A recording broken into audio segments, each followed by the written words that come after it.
Hello and welcome back to another episode of Let's Talk About Jewish Musicology. My name is Hayden B. Siegel, and in this episode, we're going to be talking about the Jewish folk song Dayenu, which is typically sung at during the Passover Seder or Pesach. This first slide, just to give a call out to some of the traditions in Passover, is I put Dayenu, the little picture there, is actually in this nice oval shape, or the shape of an egg. For those that are familiar with the holiday, or those who aren't familiar with the holiday, rather, on the Seder plate, which is a plate that has the symbolic foods that you typically leave in the center of the table, there is a hard-boiled egg, which is to symbolize rebirth. If you look over to the right-hand side of the slide, though, we do have Dayenu written out in Hebrew, including the vowels. But anyway, in this episode, I'm going to break it down into a couple of things here. So I'll start with the actual music history, so, how the song came into being. Then I will go into, like, where it pops up within archaeological history, so, like, the oldest known surviving documents of the Haggadah with the song Dayenu in it. And then I'm going to go break down the lyrics and kind of what the stanzas mean. Then I'll go through the actual sheet music itself.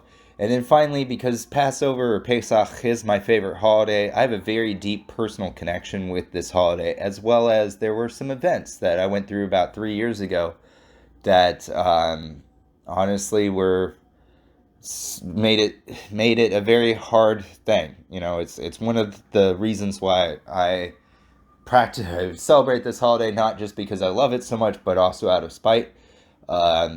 Spite people that tried to take it away from me and tried to destroy this holiday for me. So if you want to stick around for the little bit more personal side to this video, then you're more than welcome to. In fact, it'd be nice. But regardless, just having the history out there and what the music is, I figured I'd put that in front so that way you get that information first.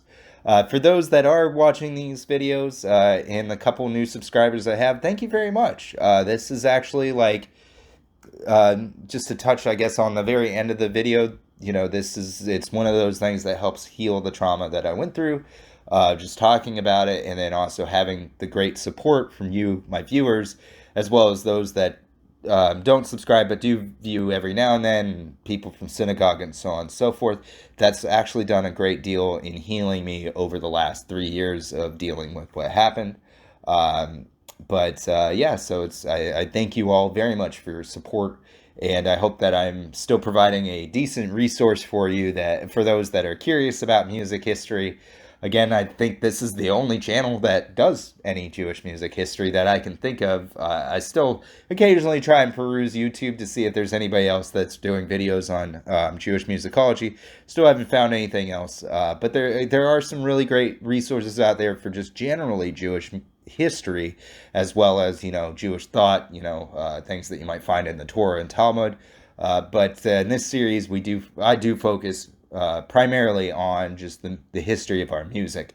With that understanding, there is going to be some things in here that do kind of touch on more the the history of the religion itself, as well as the practice of Passover, how it's celebrated, and Jewish traditions. But I try and make the focus of these videos primarily on the music, using those other branches, I guess, of Jewish thought to just kind of reinforce the music itself. So without further ado, let's go ahead and jump into Dayenu. That would be enough, or it is sufficient. From oral roots, we get the song Dayenu, and that actually made this song pretty difficult to research. Like, in the last video that I did for Jewish Musicology, we did Adon Olam, which had a very rich history, but also pretty well documented history. Dayenu, on the other hand, being so old, does not have as great a documentation on it. There is some, but there isn't a whole lot because it was written so long ago. This is a classic Jewish folk song for Pesach, or Passover, if you will. And by classic Jewish folk song, I mean before the time of antiquity. There are a couple beliefs when it comes to when this song was composed. Primarily, people ascribe to, again, several different beliefs, but it's understood that the first two parts of the song, actually, let's put a pin in that just for a second. The song is composed of 15 stanzas, right? So when I say the first two parts, I mean the first 10 stanzas, or the first five stanzas and then the second five stanzas. Those two parts were composed completely orally and passed down orally since before the destruction of the Second Temple. It's widely believed that it was over 250 plus years before the destruction of the Second Temple. For those that don't know, the Second Temple, which the picture in this slide is a model that you can actually go see if you go to the Kotel, or the Western Wall, sometimes referred to as the Wailing Wall, in Jerusalem, which is the last remaining portion of the Second Temple, remodeled Second Temple, which I'll explain that here in a minute. But this model's actually there, so you can actually go see this there, and that's widely believed what this courtyard of the Second Temple would look like. The reason why I mentioned that it was a remodeling of the Second Temple is because after the Romans invaded, before they actually destroyed it, you had Herod, who ended up he wanted to restore the temple, give it a facelift after killing a bunch of rabbis in it. And what he decided to do, so he wouldn't destroy the temple, was he got the remaining rabbis that he didn't execute together, and they determined that they would replace each stone individually, one at a time, before removing the next stone. So technically it wasn't destroyed, it was just remodeled in this fashion. But there's some contention there, depending on what your take of that is. But so that wall that's still there, the western facing wall, is actually the stones that Hadrian had cut and replaced the original stones for the Second Temple with. Now, to be understood, the Second Temple had been standing for like over 800 years at this point, and it was in a state of semi-decay, we'll say. So it did need to have a facelift. Plus, during the wars with Rome, it was kind of a central place that was attacked by Herod himself. And so it needed a facelift for that reason too. So it was actually, that's something that needed to happen. Now, when Herod did take over Jerusalem, that's when it went from being Eretz Israel, or Israel, into being the Jewish autonomous state of Rome, which is Judea. And there's a whole bunch of contention in there, or there's a whole history behind that too, because then you have, the Sanhedrin kicking out certain Jews and keeping certain Jews, and then there's a bunch of infighting. We have the story of Hanukkah and stuff. Well, the story of Hanukkah is really a little bit before that, but it's a very turbulent time, right, is basically what I'm trying to get to.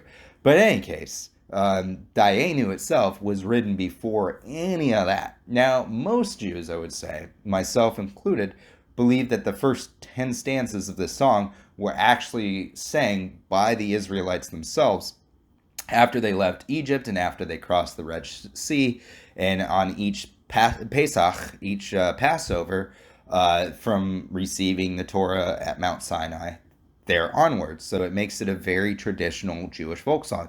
And like most folk songs, again, it came from oral roots. There are tons of songs, even in Americana folk, right, that get passed down orally. They're not actually written down by anybody, but instead they're passed from one generation to the next by somebody just singing it to, their kids or something like that. And Dayenu happens to be one of those songs.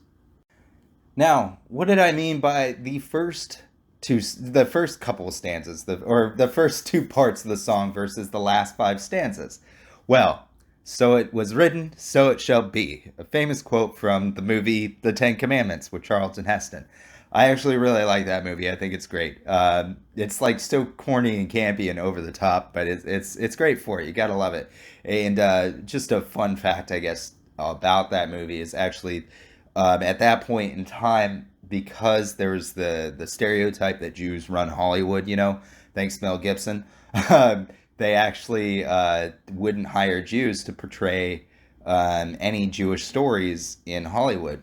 It was a little bit more than just the stereotype, which we'll get to actually here in a minute with this slide. But they purposely had non-Jews such as Charlton Heston play the biblical characters such as Moshe or Moses in the movie Ten Commandments. But regardless, that's a great line. So it was written, so it shall be. Pharaoh says that several times as he makes commandments to, about what to do with Moses and the Israelites in Egypt. But in this case, the reason why I use that quote is because the final 5 stanzas were believed to have been written after the destruction of the Second Temple, and that's when the song itself was actually written down and included in the Haggadah. Before that, it was just, again, an oral tradition. Now, the Haggadah itself, which is the reading of the story of Passover and, what foods you're supposed to eat and all that, the official Haggadah, which there is a formal official Haggadah, was written by Abba ben Yosef bar Amma, who is the Rava, and he lived between 440, or that's 280 by the Christian calendar, to 4112, which is the year 353 by the Christian calendar. And again, he wrote the formal Haggadah. Now, before he wrote the formal Haggadah, there were various traditional Haggadahs that were done. But it was really just between each family, like, what are you going to do? Or whoever was the, Kohen Gadol, the high priest at the temple during that time, that would, they would tell the story their own way. The official Haggadah took all of those various traditions that were still surviving after the Second Temple collapse and put them all into one Haggadah. So if you read through the official Haggadah, and I'm actually opening the one that I've got here. This particular one that I have is actually from Maxwell House Coffee. It was part of a sweepstakes giveaway that my grandparents got basically back in, I think it was the 50s or 60s by the Christian calendar. By the Hebrew calendar, that would be like 5720 to 5730, somewhere in there. They were able to send off proof of purchase for enough Maxwell House Coffee that they got a free Seder plate and a bunch of Haggadahs from Maxwell House Coffee. The interesting thing to know about Maxwell House Coffee is it is the Jewish coffee maker. So like back in the day, this may not be true so much anymore, but back in the day, like Folgers and other coffee types weren't actually kosher for Passover because they weren't Jewish companies. However, Maxwell House Coffee is a Jewish company, and it has always been kosher for Passover. Anyway, in this Haggadah, like all other Haggadahs, it actually goes down into kind of the creation of the Haggadah itself, because there's this big debate over what various elements of the Passover Seder are important, like what are the various things on the Seder plate supposed to represent? We have the hard-boiled egg, which is the rebirth. We have the karpas, which is like the green foods and stuff. We got the bitter herbs to remind us of our troubles. Oh, and the green foods remind us of, like, what are we going to? This great green land, all this great produce. We'll never have a famine again. And then, of course, there's the bitter herbs to remind us of our troubles in Egypt.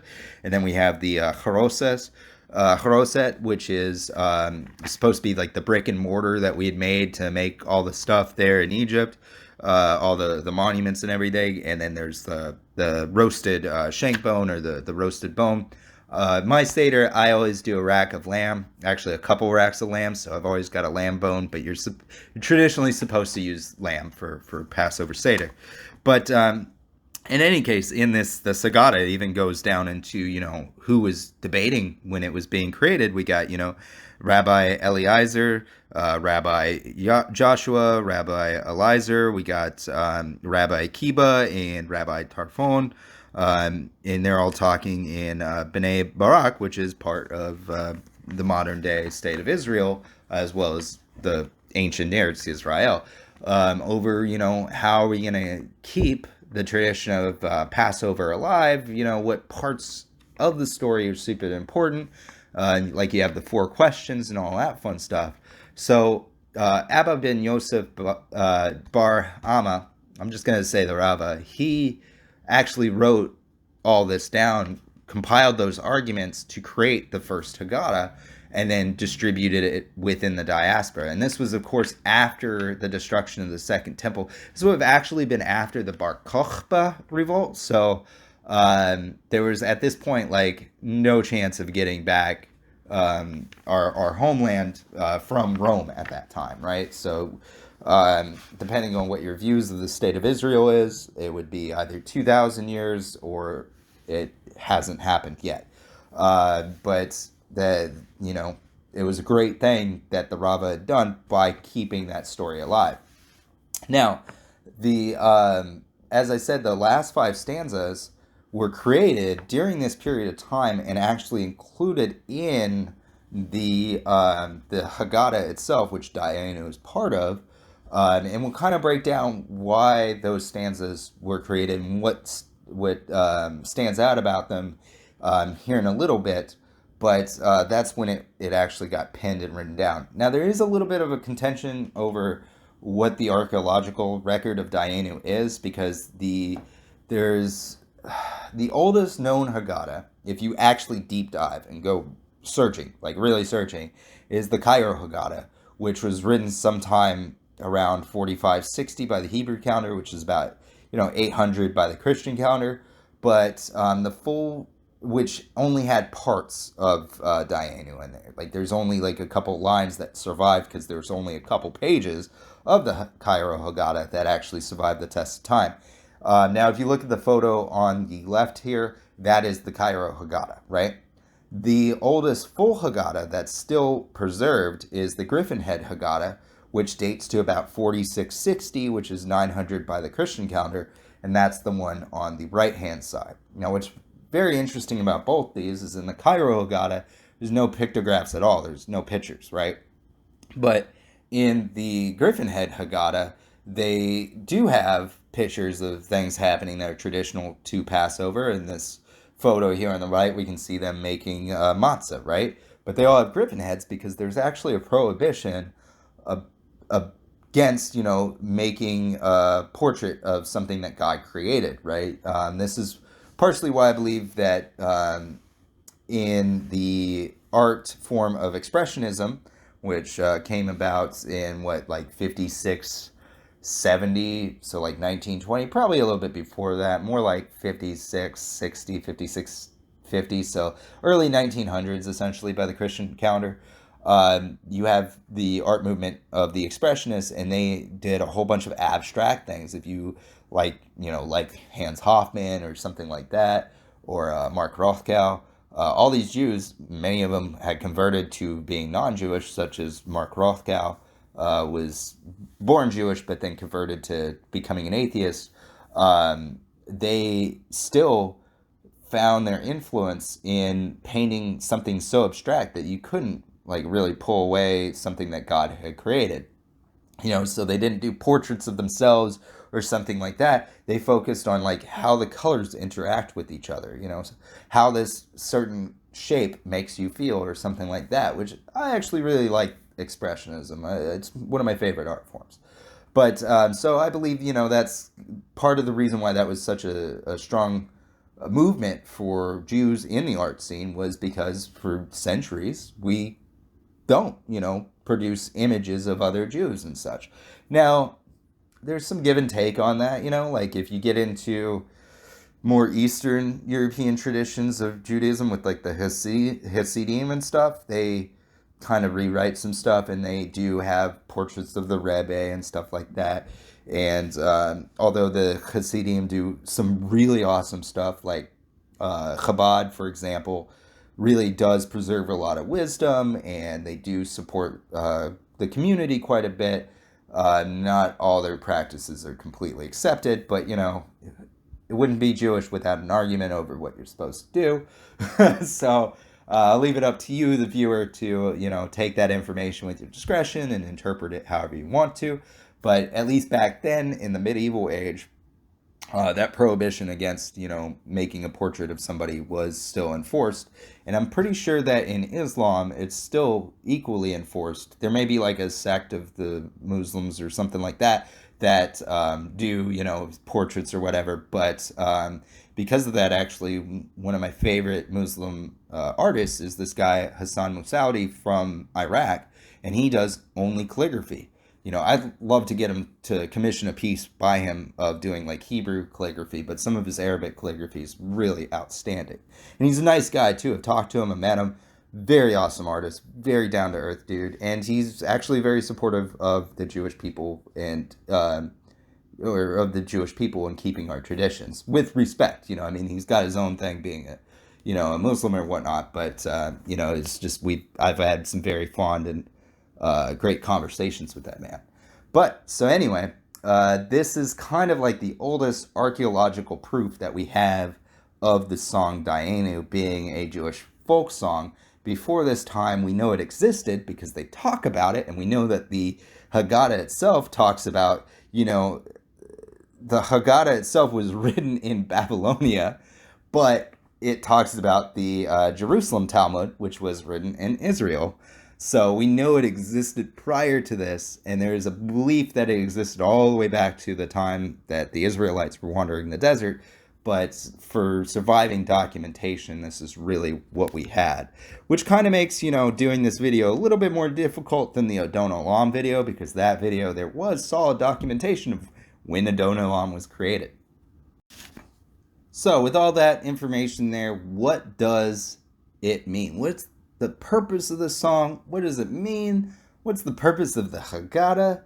And so on and so forth. Well, let's break it down here. Dayenu itself, the word is actually a contraction, and it stands for it means the sentence, it would have been enough, or it is enough, right? And it comes from two Hebrew words, Day and Enu. Day is literally enough, and Enu is R, right? The suffix of Dayenu is R, so it's enough R, right? But if you take that all together, then it means it was enough for us, right?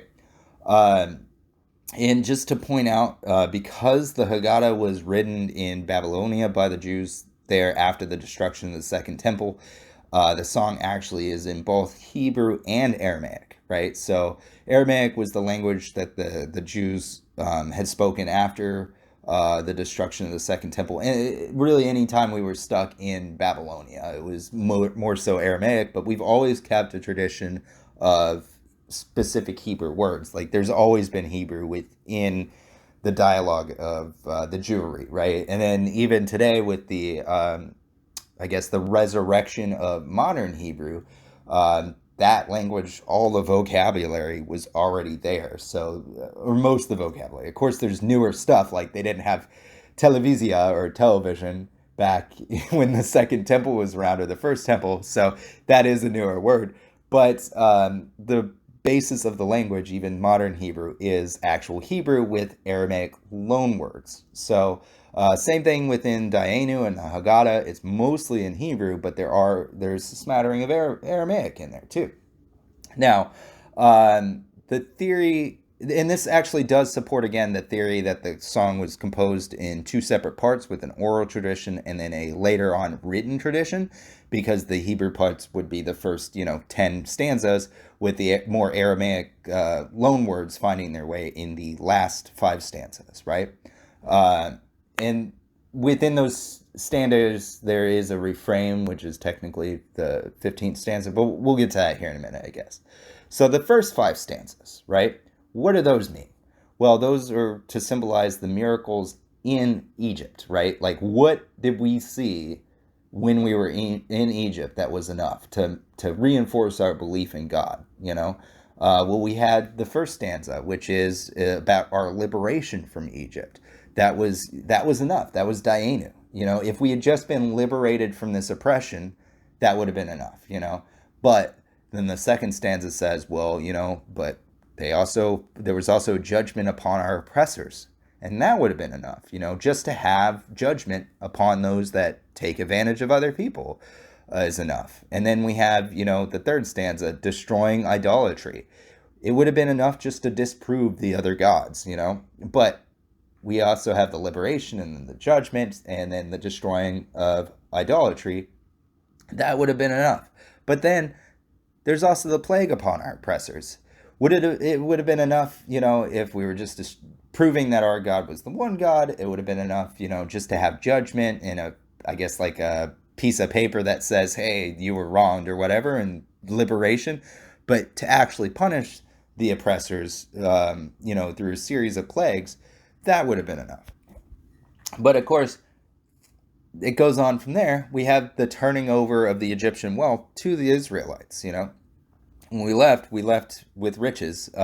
So that would have been enough just to make us wealthy. Of course, later on, if you do keep up the Torah, then most of that wealth was drank because people were doing some paganism, some bad stuff in the desert while Moshe was on Mount Sinai. So we drank most of that wealth, but nonetheless, that would have been enough. And that's the first 5 stanzas. And those describe mainly what I would see as the miracles that occurred while we were in Egypt, right?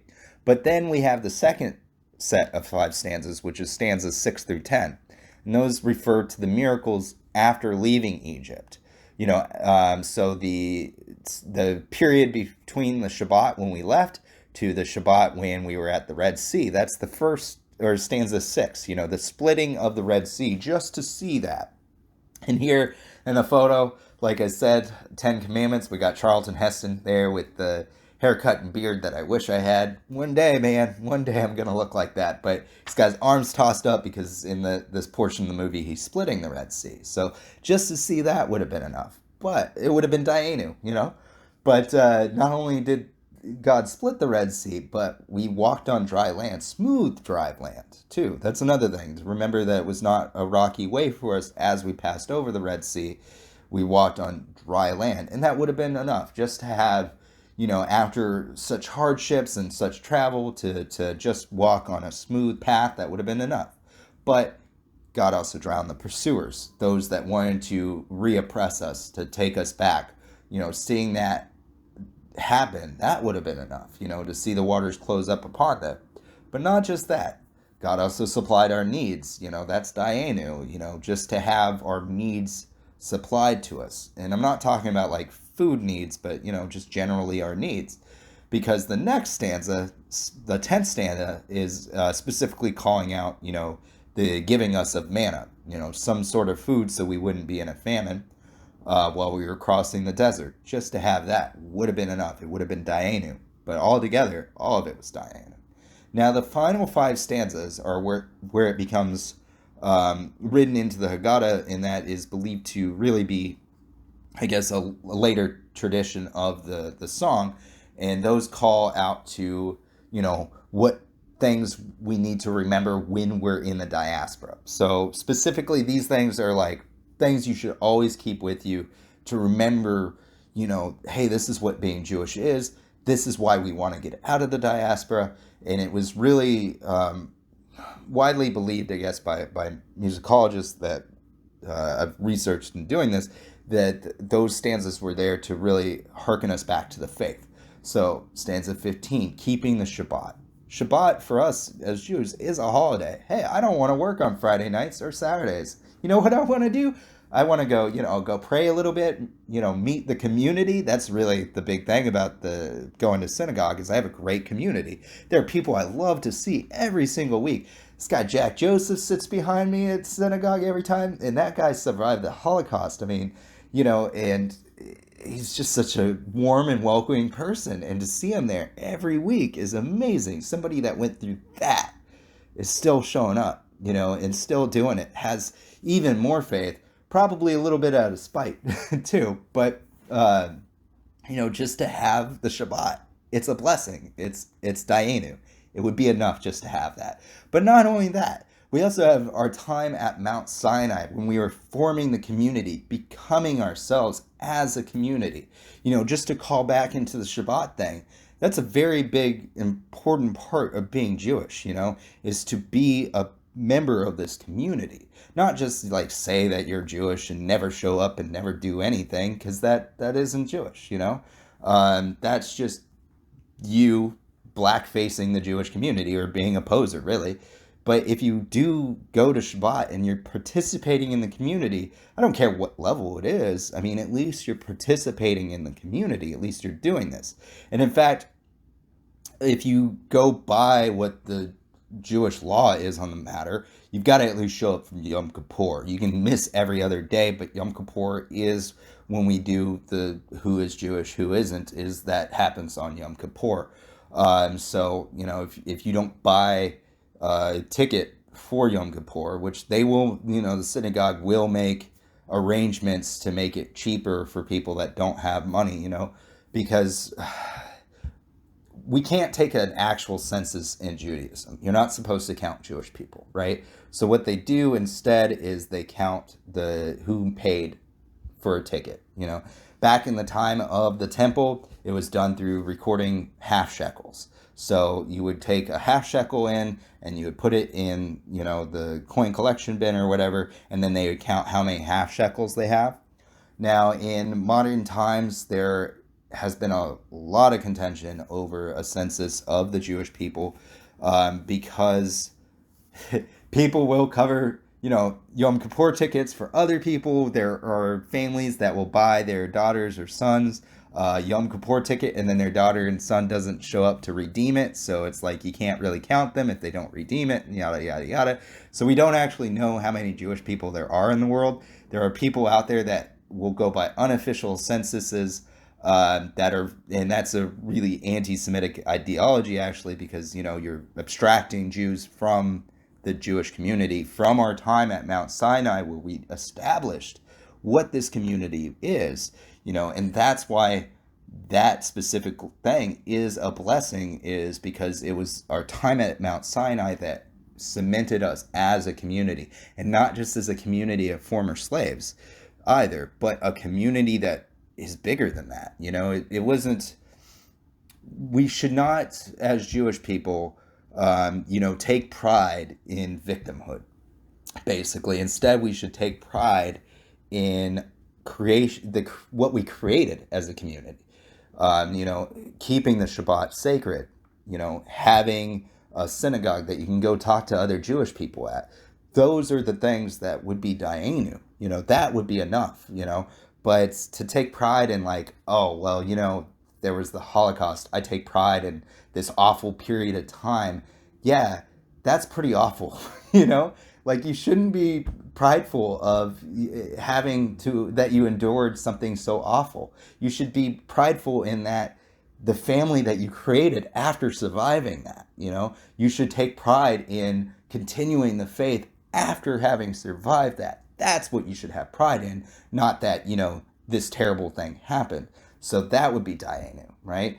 And then we have the next stanza from there would be the 13th stanza is the Torah itself, Dayenu, that we received the Torah.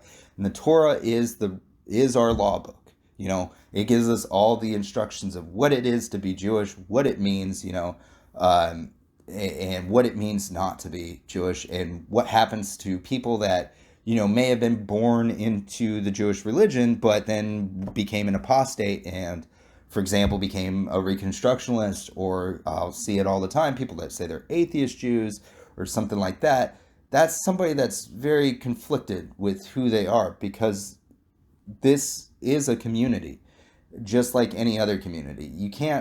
It's like, put it this way, you can't say that you're Swedish if you're not actually a Swedish citizen. That doesn't make any sense. If you're from America and you were born in the United States and you go to, I don't know, Spain, even if you have Spanish ancestry from 100 years ago, you're not Spanish, you're an American. If you go to Spain, the Spanish are going to tell you you're American. That is something that I learned in Europe. I had this really great conversation with this British guy, actually a group of Brits, and they were like, you Americans always say that you're from someplace other than America. But at the end of the day, you were born in America, your government's American, your citizenship's American, you're American. Just like, if you're a Buddhist, you're a Buddhist. That's what your belief system is. That's what you base your identity on, is that belief system. Same thing for Jews. If the Jewish thing is your belief, keeping the Shabbat, if the Torah is your belief, then that's what it is. That's who you are. That's your identity. right? And so I had a big struggle a couple of years throughout the last few years with specifically this, because now we have this whole idea creeping back into our society that there's a genetic quality to Judaism or something like that, which there absolutely isn't. And that was actually part of the Nuremberg laws. That was part of what the Nazis used to persecute Jews, and you know what? We'll get into that in the last slide, because that's where this really gets a little bit more personal. But to just blanket it, I guess, or to put an end to it, the Torah itself is what it means to be Jewish, and that would have been enough, But not only that, we now have another verse, we have another stanza to say it would have been enough to have just Eretz Yisrael, just to have our land, to be returned to what was taken to us, to have our own nation, where we could have our own laws, where we could, really be our own country. Like I was saying earlier, if you're, from Spain and have Spanish citizenship, yada, yada, yada, so on and so forth, then I mean, that's a great thing. You have your own culture and you have your own nation. Now, obviously, like with all things, you can move to another nation and pick up citizenship elsewhere. Like I knew a family, they were actually from Pakistan, but they became Swedish citizens when I lived in Sweden. They're a very nice family, but they never once called themselves Pakistanis anymore because they were Swedish citizens. So they said that they were Swedish because that was essentially their national identity. They had become Swedes. They had naturalized. So the same thing in Judaism. You can have people that convert to Judaism to become Jews. That's why the genetic thing doesn't make sense, because there's people that can convert to the religion as well, and they're no less Jewish than somebody whose mother is, or whatnot. In fact, they're even more Jewish than people that were born Jewish but then became, Christians or atheists or Buddhists or whatever the heck else, because they, keep that identity. That's central to who they are. They're not confusing some other practice with what it is to be Jewish, right? Now, all these things are Dayenu. All those things are enough. That it would have been enough to have one of these things, but to have all of them, that's totally enough. So that's why the 15th verse, the stanza rather, is just Dayenu. It's the refrain of the piece of music. It's to remind ourselves that this was all just enough. Now, there's actually an interesting argument that I saw within some of the research that I did to this video. There's two ways to interpret the song itself. Either A, we have, as I just did, the traditional understanding is that each one of these things would have been enough, just to have, the splitting of the Red Sea, that would have been enough, or just our liberation, that would have been enough, but altogether, that would have been great. However, there's another side of this which sees it as it wouldn't have been enough, but it was enough because all of them happened, right? So if we were just liberated, it actually wouldn't have been enough. But because we were liberated and all these other things happened, well, just the liberation now is enough, but because everything else happened, it's great. And I kind of like that interpretation a little bit more for a couple reasons. First off, as soon as we got out into the desert, we started doing some bad stuff, right? For example, the Haftorah for this last Shabbat, right? For this week, before Pesach begins, actually goes over the final prophecy before we were totally in the diaspora, which is basically that one day the Mashiach's going to come and it's going to just be clear and dry, and there's not going to be any interpretation or arguments about it. It's just going to be something that people realize, which is what happened at Mount Sinai when Moshe came down from Mount Sinai. He gave the people the Torah, and it was clear. Everybody knew the path forward. Everybody knew what they were going to do. But then, like literally the next day, there's already people starting to abstract it and make interpretations and yada yada yada. So it would have been enough, but because of all these other things, that's actually what makes it enough, right? So like to basically put it back, I guess, again, is, because of all these things, it is enough.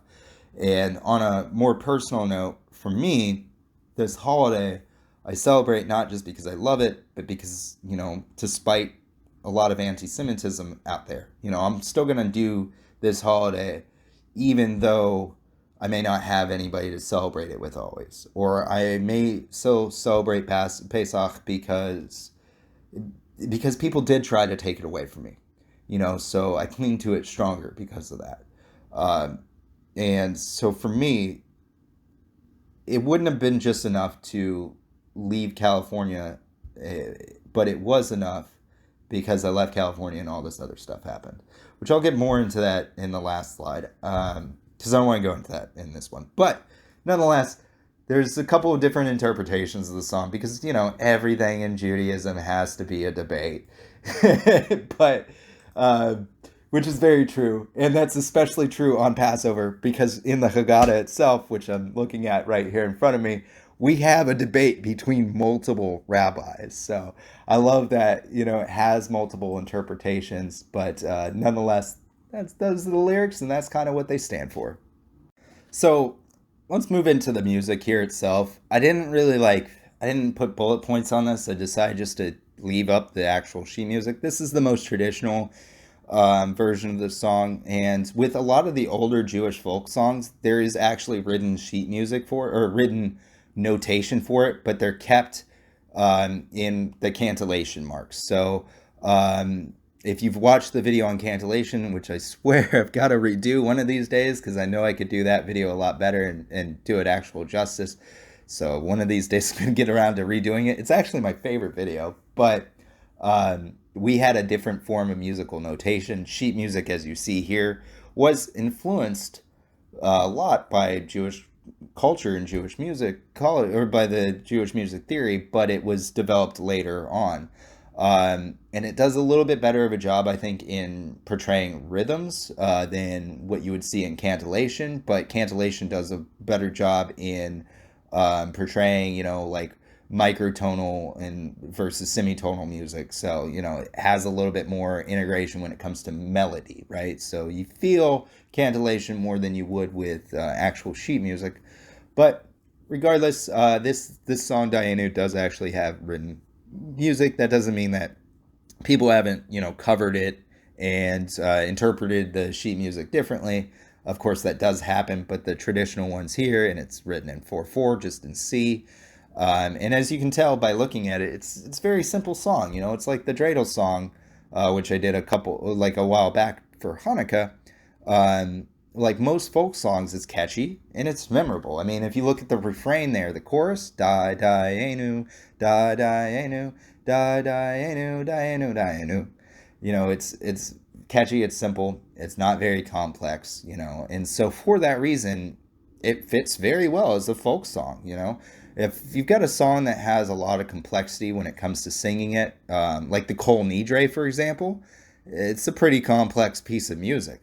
It's a great piece of music, but you got to have a trained cantor to sing it. Whereas Dayenu is something that you're going to sing at a holiday where you're sitting back, you're relaxed, you've had a great meal, you've definitely had 4 glasses of wine, so you're pretty verschnicket.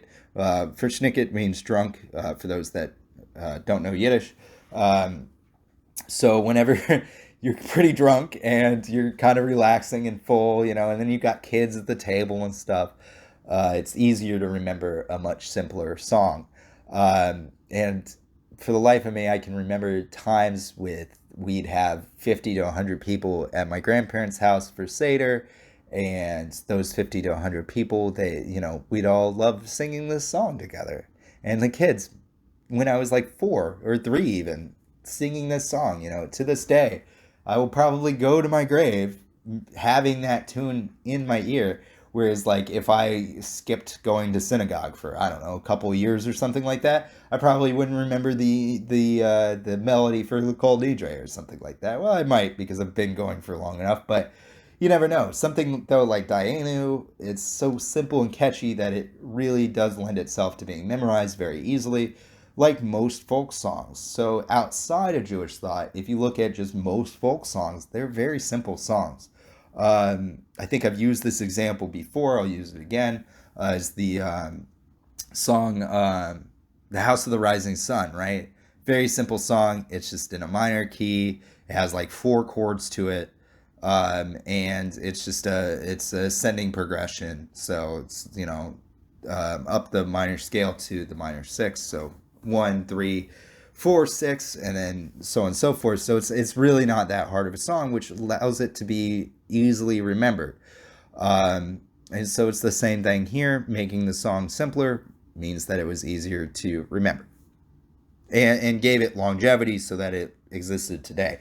I mean, you could say it existed today, it exists into the modern day because of the Haggadah, but remember, this song was originally written when it was an oral tradition and then later on incorporated into the Haggadah.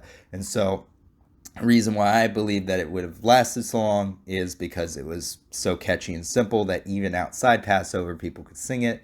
Even without having a cantor, you could sing it, and so on and so forth. So, whereas like the Kol Nidre, I mean, that would be read with sheet music, irregardless, because you're gonna cant that at Yom Kippur. But this one, you're again doing it at just a family gathering, a nice meal and stuff. So it doesn't really need to be complex, and that made it easier to remember. So now, for those that care to know a little bit more about me, why I love this holiday so much, and so on and so forth, what traumas I've been through around this holiday and such, and have survived, and hopefully will be one day, liberated from my captivity. This is what this slide is for, but I won't take offense if you leave early. That's totally fine. But this is my personal Dayenu, as we'll say. I've included in this slide a couple of photos of my family and stuff. We got my mom's wedding in there, when she was married at this synagogue in Houston. And you can see my dad with this big handlebar mustache right next to her. I don't think you can see the Hebrew on the slab behind her. There's like a marble slab with stuff written up there. But maybe you can. You also I've got my bar mitzvah photo where I'm holding the Torah up there. That's my mom, my brother, dad, and uncle, and of course the rabbi and stuff. But I also have, there's the matzah that's up there in the upper left-hand corner. I made that last year. That was my personal matzah, and that was probably some of the best matzah I've ever made. Something about the water in New York, man. There's some good breads out here, and I think it's probably due to like the minerals from the aging of the pipes for the water or something. I'm not sure, but it also could have been really good matzah because of Dayenu, which I'll explain that after explaining the rest of the photos here. But in the upper right hand corner, we have like a photo of me and old roommate Patrick when I did Seder during the beginning of coronavirus in all of San Diego and North County, which is just outside San Diego. It's still part of San Diego County, but if you're from that region, you call it North County for whatever reason. I had the only public Seder. Everybody else had closed their doors. Some of them by mandate, like the synagogue I was at, got shut down by the state of California by mandate, while they allowed the churches to remain open. And they also closed down the mosques. So they closed down, both the mosque and the synagogues, but left the churches alone for whatever reason. And that Seder, I only had one person show up to. But it was still a great Seder. We had a lot of fun. Patrick there got my recipe for lamb, and he makes it every year for Passover, even though Patrick actually wasn't Jewish. He was a Catholic that just needed a Seder to go to, and he's like, I guess this one's open. But nonetheless, I still do the full Haggadah every year and did everything, so it was nice of him to be a trooper. But then you also have, from my family in Israel, I've got cousins that live there. That were Zionists, and you can see them in the bottom left-hand corner there, and then that center is their Seder, which is more typical of actual Seder. You have way more plates there, way more people, and I'm sure it was a fantastic Seder. I mean, again, I remember as a kid, we would have at least 50 to 100 people at my grandmother's house every year, and we'd always hide the afikomen. So there's this piece of matzah that you break in half, known as the afikomen, and the little kids typically take part of it. It's part of the tradition of Passover, and then they hide it, and then the person leading the Seder at some point gets up to go to the bathroom, and mysteriously the glass of wine that was left for Elijah disappears at that point usually. But they have to come back, and they can't go forward with the Seder because the afikomen's missing. So they have to like bribe the kids to get it back. And that's part of like why I think Passover really survived as a predominant holiday, not just because it was a high holiday, but because like there are all these little tiny fun traditions with it, such as bribing the kids for the afikoman. Actually, I went out with this one girl that she and her sister ate the afikoman to hide it, which you're not supposed to do. So it's really hilarious that that's how they figured out how to hide the afikoman. So it was like, what do you do now? You can't technically finish the seder, but nonetheless, like there's just tons of little traditions. The food itself is symbolic. You eat different parts of the food at different parts of the telling of the story.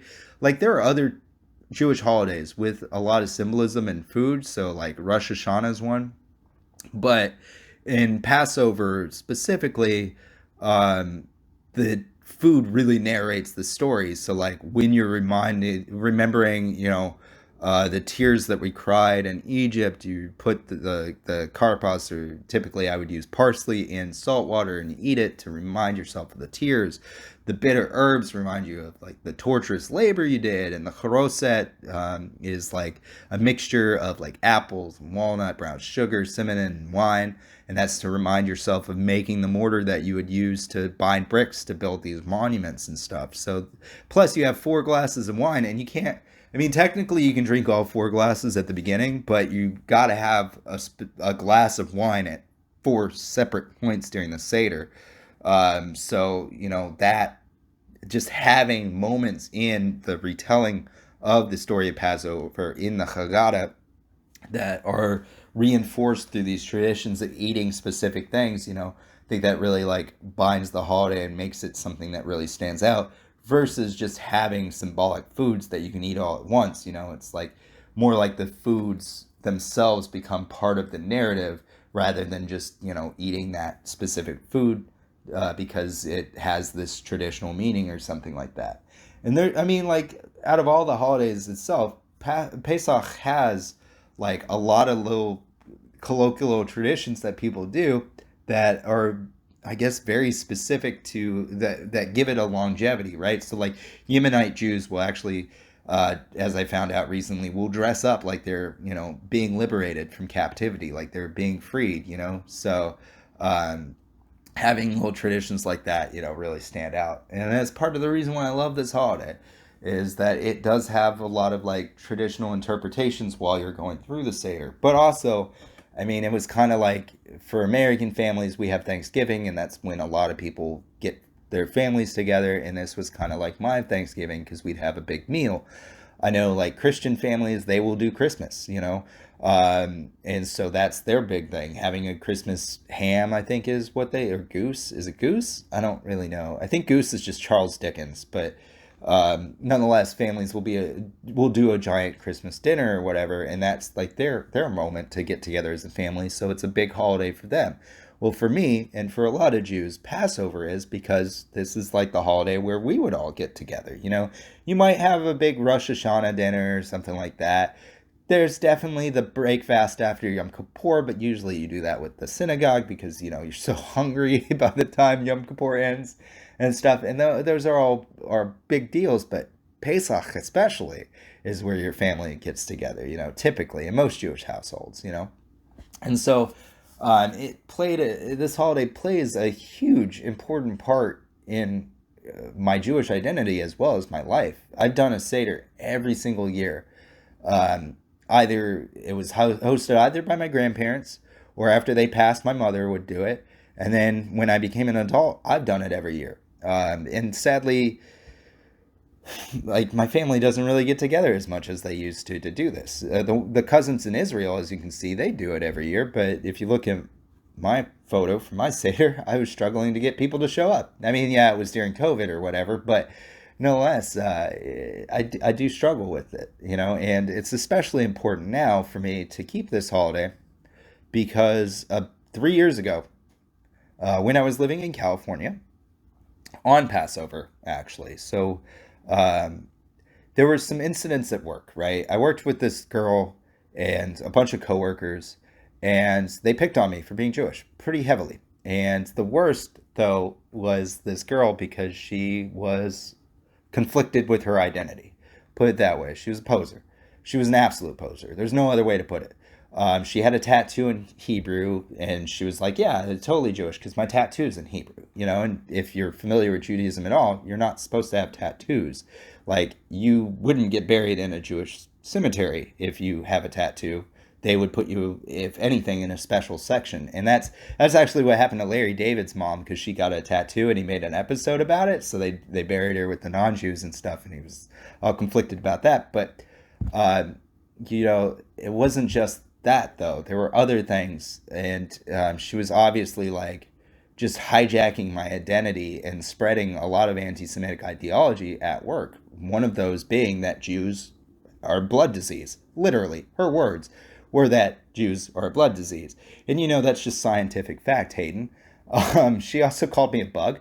And then one of her friends got hired, and that dude, he was dating a transvestite, right? And I was the only person in the office that was even comfortable, like, sitting around him.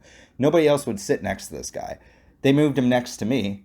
I didn't care. Actually, I kind of liked the guy until he gave me a Star of David embellished by little, like, white dollar bill signs, and jested that it was a sign of my people. Oh, I'm sorry. He didn't give it to me. He showed it to me, and then I gave it back to him.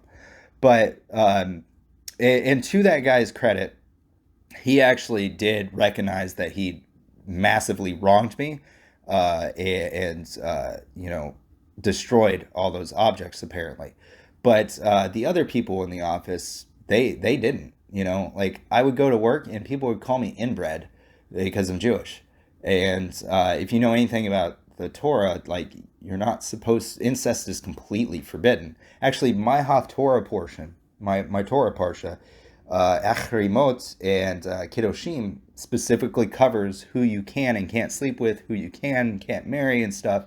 And even first cousins is completely forbidden in Judaism. That's why we have matchmakers, So, like, there is this whole idea that has been resurrected that being Jewish is a genetic thing. And that specifically, that ideology has haunted the Jews for centuries. The Inquisition, Limpize, I think is how you pronounce it, Limpize de Seguin.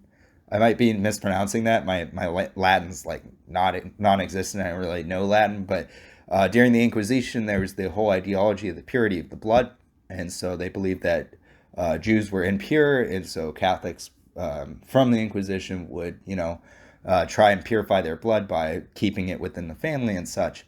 And then years later, centuries later, this ideology of, Jewish genetics pops up again and again. Within Scandinavia, they actually did sterilize people for a period of time as part of their eugenics programs. And then later on, about 100 years after that, when Adolf Hitler took power, how they systematically persecuted Jews was they defined it as a genetic thing, that you're Jewish by your heritage, not by your faith. And that's how they, you can, if you go to the Holocaust Museum, which I'll put a link to that, I guess, in the description here, you can see charts that they had, which would show, you're Jewish by your mother or by your father or by your grandparent, this much percentage of Jew in you or something like that. And I literally had people walk up to me in the office and tell me they were 30% Jewish, like it was nonchalant a thing. To me, as a Jewish person, that's super duper duper offensive. That, like, I now wish I took these people to court. I went to the Department of Fair Labor and Housing in California, and it did not go well. And I honestly wish to this day my biggest mistake was that I didn't just smack somebody in the face. Like, I really should have, because there was no justice in this. These people got away with being literal neo-Nazis. Like, a Nazi is somebody that has the idea, like, if you look at what the law says when the Holocaust happened, the Shoah, and afterwards, what the Allies and the people that survived the Holocaust, what they defined a Nazi as was specifically somebody that believes that Judaism is a genetic quality, right? That there is a Jewish genetic marker or something that can be tracked like that.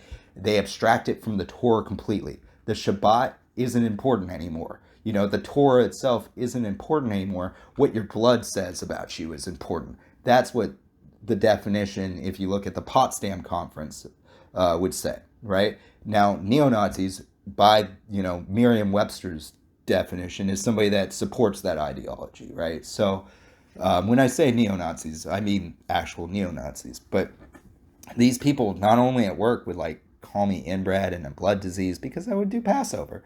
And in fact, typically I keep my religion at work, especially to myself. I don't really want to talk about it to people. But I wanted to take Passover off my very first year, and it came out that I was Jewish because I wanted to take Passover off, and they were giving me trouble about taking Passover off. And I worked there way too long. But I wanted to, because I was moving into a new career path in IT. I used to be a full-time musician, and I wanted to make it easier to get a visa when I traveled and wanted more money, so I went into IT. So I worked at this horrible company for like 3 years, and it just was a horrible position. I was always at the bottom of the ladder. I remember I'd get like, we had like learning sessions at work where everybody else would have time set aside so that they could advance their IT certifications. But whenever I would go to do any certification training or anything like that, all of a sudden I'd get a bunch of work.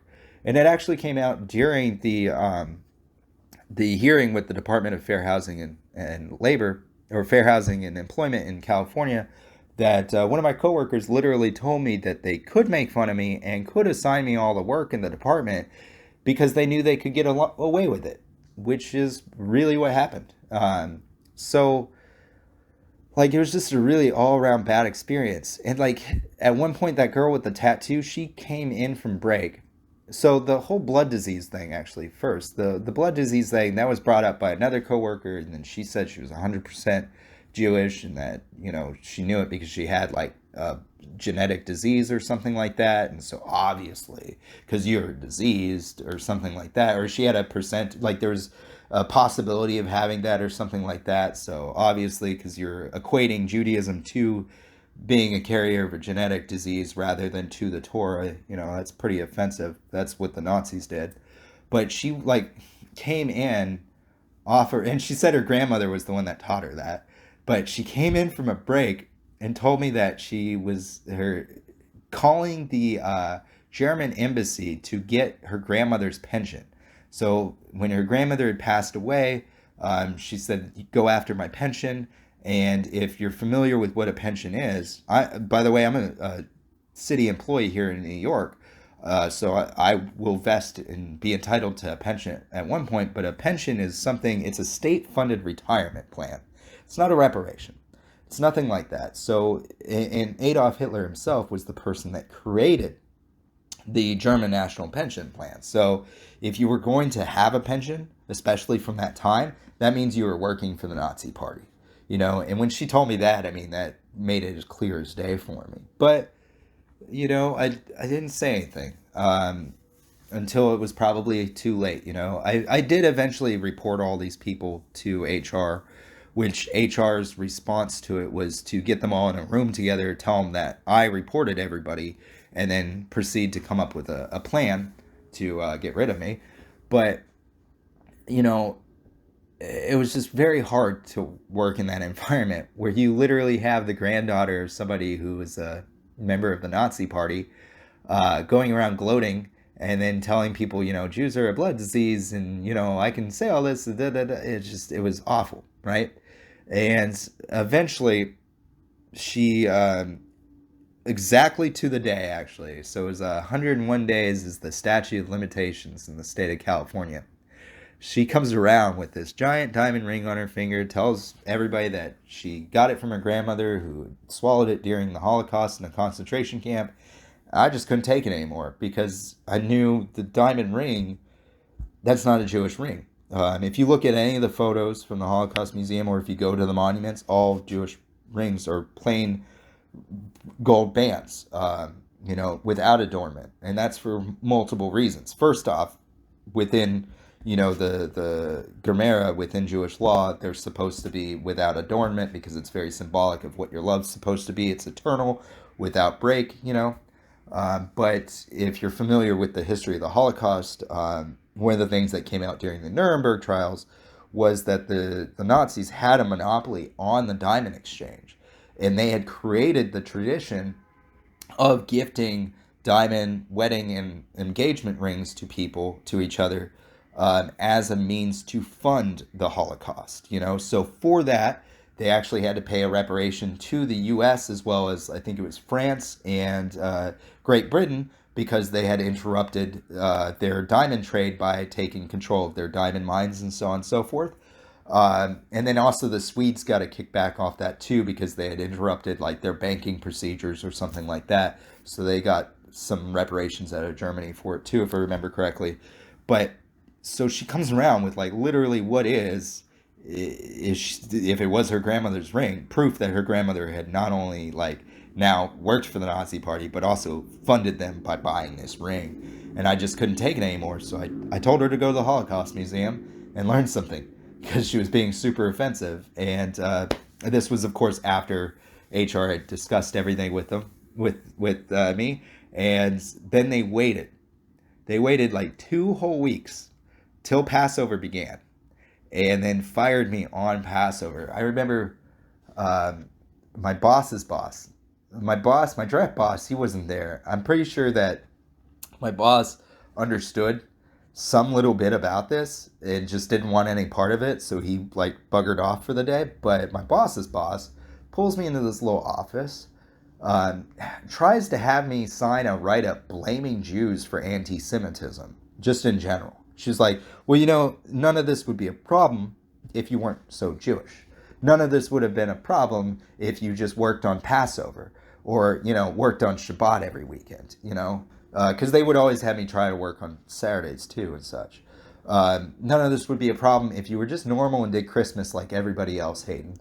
And I wouldn't sign it. In fact, I threw it back at them and called them neo-Nazis. And then she told me it was all going to be my fault and let me go.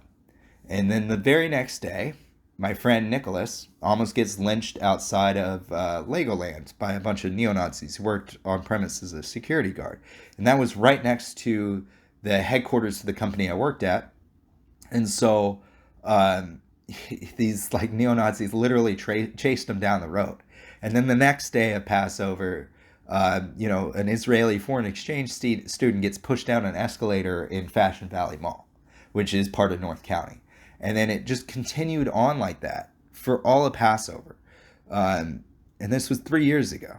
And then finally, on the last day of Passover, while I was at Chabad of Oceanside and Vista, where my coworkers from work had thought I went was Chabad of Poway, and they ended up having a murder. Like this neo-Nazi that had actually lit a mosque on fire burst into the synagogue with a gun and started shooting people, yelling Jesus Christ. And Rabbi Yisrael Goldstein tackles this dude to the floor, loses his hands, he's got missing fingers from it all. And then the neo-Nazi gets up, runs away, and the cops and everybody didn't do anything. Like he had to turn himself in and beg them to arrest him just so, he would get caught. And I think the reason why he did it is because he had like a manifesto and all that, and he wanted people to know that he was like killing Jews and Muslims too, because the week prior to Passover he actually tried to light a mosque on fire, but nobody paid attention because nobody cares about Jews and Muslims except for Jews and Muslims. So he had to turn himself in. And what was even more messed up is there were like federal agents, or should have been, according to their protocol, should have been on site when that happened because they were investigating Chabad for some stuff they were doing. But they didn't stop it, And sorry, I had to take a moment there. It's kind of hard to talk about. But just to be upfront, Chabad to me, they do a lot of good things, but they are a company, and so I'm not too big on that idea, but they do a lot of good things. And Yisrael Goldstein, he may have done some bad things, it being a company and all, because he did do some tax stuff, but he was actually doing a lot of good for the community too. Not only did he tackle the shooter to prevent him from killing more people, but the year after the attack, I went to every single high holiday twice. So I left Chabad after there were a couple of things I couldn't just couldn't get along with. One of them was it being a company, but then there was also like portraits, the Rebbe, and I can't deal with that. I look as that as kind of an idolatry. Um, and then Rabbi Greenberg, and I just he wasn't going to help me make Aliyah or anything, so I ended up going to B'nai Tikva, which was oddly enough, it was a conservative shul with a reformed rabbi. Like the entire community, the congregation, we were all conservative Jews, born into the conservative movement, but we couldn't find another rabbi, so we had a reformed rabbi. And there were like times where we would ask the rabbi to do more of the liturgy, more of the prayers, because reformed Jews will cut things down to like minuscule parts, you know. So we were like twisting his arm to do more Jewish stuff, but anyway, great. It was a great shul too, by the way. B'nai Tikva, they're family to me. They're very nice people, very warm and open people. But so I would do all my stuff with them. Although I did Yom Kippur with Temple Soleil, which is another Reform shul, just because somebody was mentioning it, and I was like, yeah, I guess I'll go down to La Jolla and see what that's about. But I also did all the high holidays with Chabad Poway, and when I was there, I saw them use funds that were donated to the shul to like literally there were people with like Down syndrome and Alzheimer's and a bunch of other issues that they made room for, that they accepted those people, and they still provided some sort of community for those people. There were people that couldn't make it to certain things within the community because of their age or whatever, and they went out of their way to provide for those people. So even though like there are definitely issues I have with Chabad, I would say that they do a lot of good in the community, and especially that synagogue itself did stuff for the community, even though they don't get recognized for it, right? So and just to back up the whole work situation, when they said it was all going to be my fault, and then this all happened, it really struck me because I had went to go see Eva Schloss speak at Chabad Poway. She was a Holocaust survivor that was the cousin of Anne Frank. She gave a lecture, and I went to go see her speak there. It was a very great event, and I remember seeing Rabbi Israel Goldstein. He gets up there after she'd spoken and says, Vador, we're all links in each other's chain. So remember these stories because, one day, Eva's not going to be here. She'll pass away, just like Jack Joseph at the synagogue I'm at now. One day he's going to pass away. And, you got to remember that as this generation, as the next link in the chain. Just like we got to remember Dayenu, that we got to remember the matzah and stuff like that to keep it alive, because we're all just links in the chain of the greater community. And so I had requested off to go do that, and my coworkers knew that's where I was going. So when I was told it was all going to be my fault, and then all these attacks happen, and then they get attacked, I mean, it is what it is. But long story short, I went to court, and I spent a year, I think like a year and a half or something like that, fighting it, and that put my Aliyah on hold. And then coronavirus happens, because you can't make Aliyah if you're in the middle of legal proceedings. So I went to court against them, and the state of California returned with that the things that were told to me, such as that Jews are a blood disease, that's not derogatory. Although the guy that showed me the Star of David with the dollar bill signs on, he admitted to doing it in the trial, and then said he was so ashamed that he destroyed those objects and apologized in the transcript. So, I mean, although he did that, at least he recognized what he had done, And so I'm not going to say that didn't hurt, but, at least that was like the one person that recognized that they'd done messed up, right? So that was there. And then there's one guy who like literally said that he would tell Jew jokes at work. And then another one literally said that, he made sure that I had all the work in the department, and the court decided none of that's derogatory. Telling Jew jokes at work, not derogatory. telling a Jew that that they're a blood disease, not derogatory. Telling them that you're going after your pension from the Nazi Party, not derogatory. And so I lost. Some people assumed it was because I was harassing or whatever, but if you read the determination by the court, it was not that I was harassing by telling somebody to go to the Holocaust Museum for being a literal neo-Nazi, but it was because what she had said to me wasn't technically derogatory. And literally in the court transcript, the reasoning, this line will stay with me forever. It's just a scientific fact, Hayden, that Jews are inbred and a blood disease. That's the judge's quote right there. And so that's exactly what the Nazis had done too.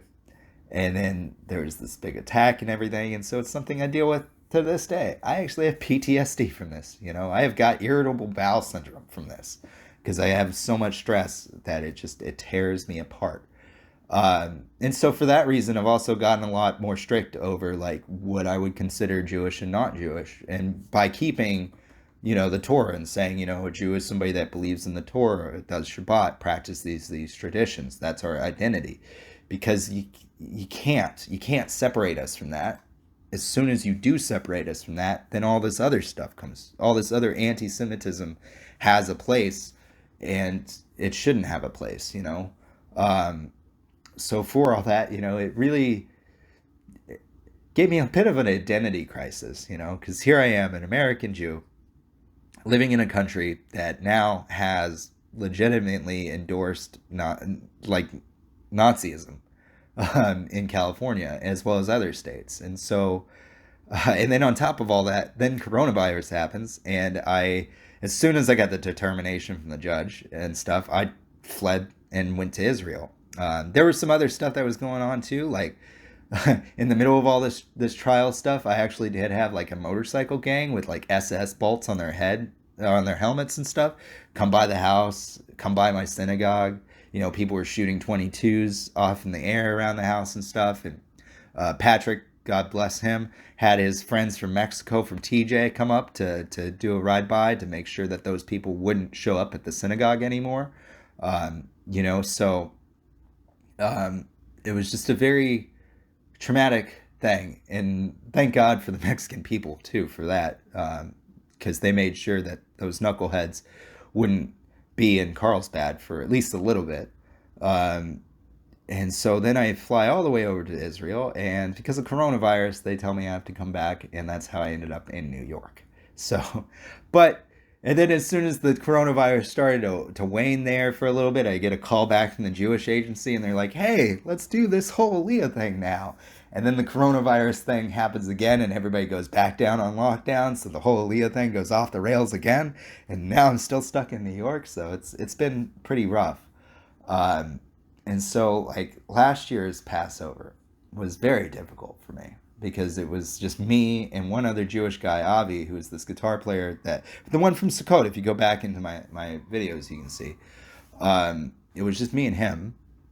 But now this year, the only people that I'm going to have, if I do a Seder coming, is going to be Craig and his girlfriend, because his girlfriend wants to see what a Seder's about. And then this dude that's homeless that comes to synagogue every now and then, I invited him because he's got nowhere else to really do a Seder. So it's a struggle.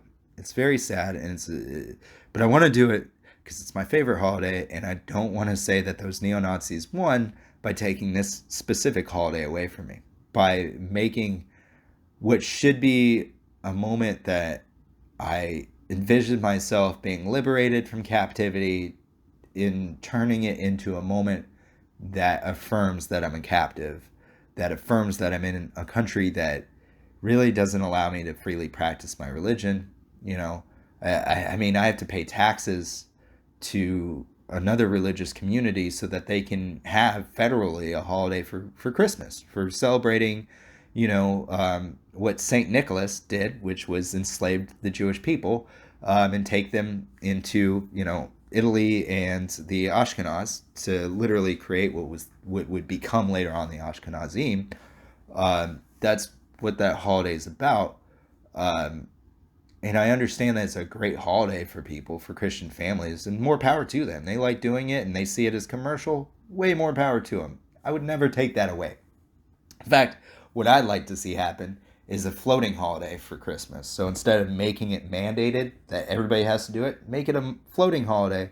So that way, Christians and people who see it as commercial and not really religious or whatever, they can still do it. Like, that's fine. Let them have it. But then communities like my own that have Passover or Pesach can do Pesach instead. Or like my Muslim friends, the deli that I go to, there's a it's run by Yemenites, right? Yemenite Muslims, and they're doing Ramadan right now. So like it'd be really cool is if instead of being forced to pay taxes for Christmas and give people days off for Christmas, what if they could do what we did, back before 5620 or 1870 when the National Holiday Act was created, back in the beginning of the country, where everybody could set whatever personal holidays they want aside for their business or otherwise. But here I am still kind of a captive in this country that is very free and liberating in a lot of different ways. There's a lot of good things here in America, but like the fact of the matter is there's parts of this country I cannot live in. I'm never going to return to California. I had a bad time in Texas with being segregated in high school for being Jewish and graduating from the teenage pregnancy center, but because I was Jewish, whereas the other Jew dropped out and got his GED. But like even that experience pales in comparison to what I experienced in California. When I got finished in California, I mean, like, I went to the Holocaust Museum and talked to them, and thank God for their customer support people.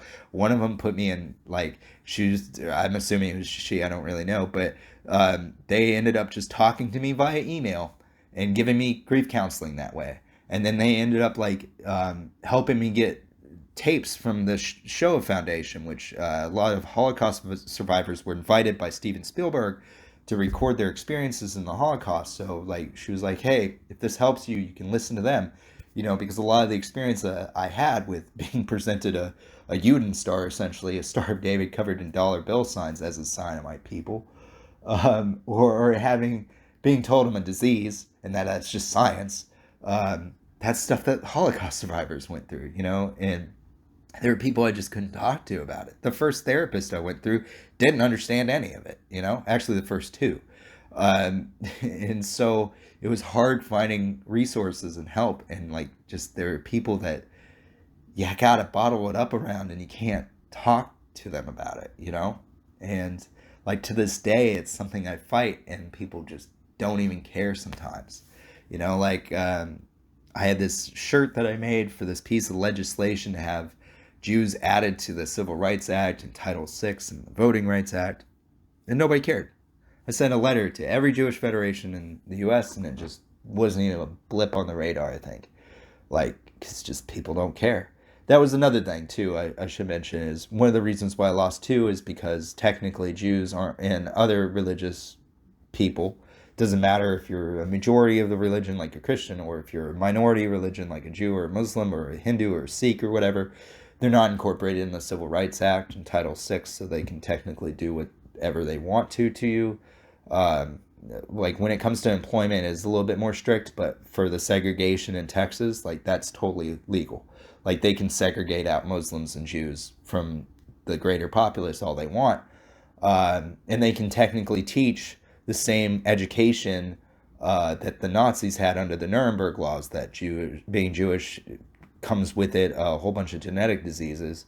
That's totally legal too, because technically the Potsdam Conference, which defines Nazism and makes the Nazi education illegal, only targets Germany.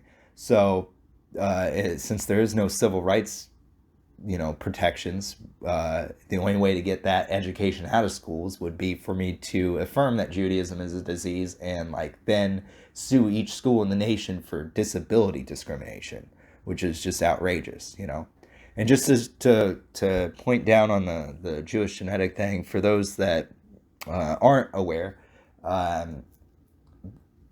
by the law in the Torah and by the Talmud, so the Gemara, like the actual law, there are several places where incest is completely forbidden. Completely. The only person that would even hint that it could be possible is Sephorno, and he said that the only way that it would be allowed is if God himself told you to have that kind of a relationship with anybody that you're related to. So like if the Mashiach had come or something like that. And in fact, the word that is used in the Torah to prohibit incest generally is the word for flesh, and that word for flesh is like the flesh off of like chicken or beef or something that you would eat.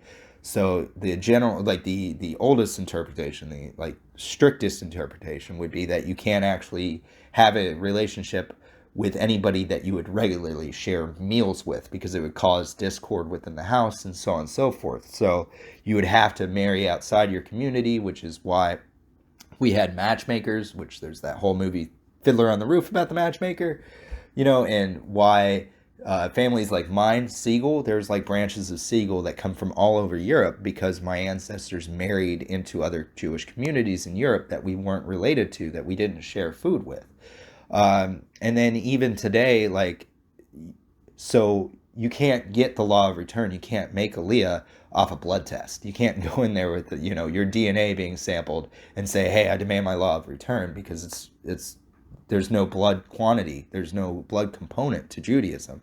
You can't go. There are like free loan, interest-free loan associations within the Jewish community, which we pay for. We pay into it. It's like a credit union. If you're a member of a credit union, you can also get free loans or interest-free loans depending on the credit union.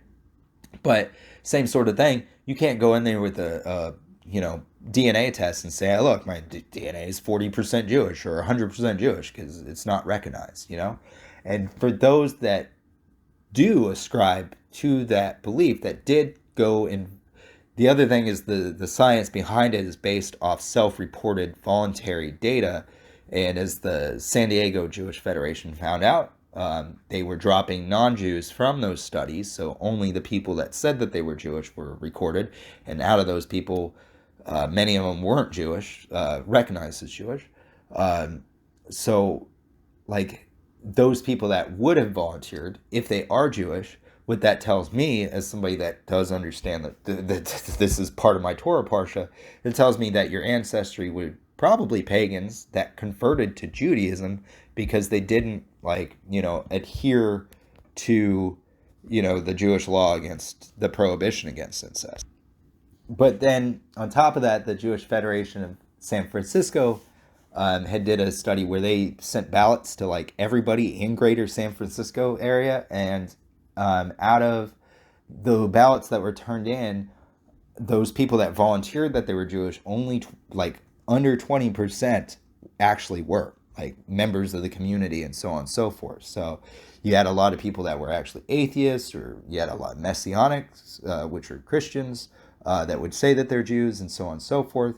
And then even beyond that, with like Yom Kippur, again, we do a census for that, and that census that the UJA, or the United Jewish Appeal, which is the greater Jewish federations in North America, they've tried to compile a census in this country a couple of times, and each time it's been thrown out, as I mentioned earlier, because, families will cover their kids, even though their kids have converted to Christianity or something like that. And there's people that can't pay but still get in to go do Yom Kippur anyway, wouldn't be counted, and so on and so forth. So there's a lot of different things that make it pretty much impossible to actually generate a statistic. But then in this country, we still teach what the Nazis did, which is that we have generated a statistic off of unverified, non-scientific data to compile a list that makes Judaism into a disease. And because of that, I, can be discriminated and called inbred and a bunch of other names at work, including an insect, But so I flee all that and I come to New York, and I've got a good synagogue here. So I guess that would be Dayenu for me, just to get away from California, just to, as the first stanza put it, to be liberated from California. That's Dayenu. Was there judgment on my oppressors? No. Destroying of idolatry? No. Any of the other stuff? No. But at least I'm not in California. I'm in someplace else, and God, I hope never again. So, Dayenu.